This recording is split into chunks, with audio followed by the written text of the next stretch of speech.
ఏది జరిగినా నీ మంచిగా వచ్చింది. అది నష్టం జరిగినా నీ మంచిగా వచ్చింది. కొద్ది రోజుల తర్వాత నీకు అర్థమైతుంది.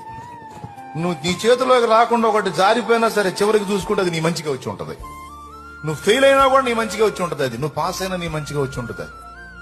నువ్వు గెలిచినా నీ మంచిగా వచ్చింది. నువ్వు ఓడిపోయినా కూడా చివరికి వెనక్కి తిరిగి చూసుకుంటే అది నీకు ప్లస్ అయి ఉంటది, మైనస్ కాదు. ఇది దేవుని ప్రేమించే వారికి దేవుడిచ్చిన కృప. రోమా 8:28. దేవుని ప్రేమించే వారికి అనగా ఆయన సంకల్పము చొప్పున పిలువబడిన వారికి మేలు కలుగుటకై సమస్తమును సమకూడి జరుగుచున్నవని జరగని మేలుకే. గెలుపు మేలుకే, ఓటమి మేలుకే, నిలకడ మేలుకే, పడినా మేలుకే, నీ ఏడుపు మేలుకే, సంతోషం మేలుకే, నువ్వు పాస్ అయినా మేలుకే, ఫెయిల్ అయినా మేలుకే, గెలిచినా మేలుకే, ఓడినా మేలుకే.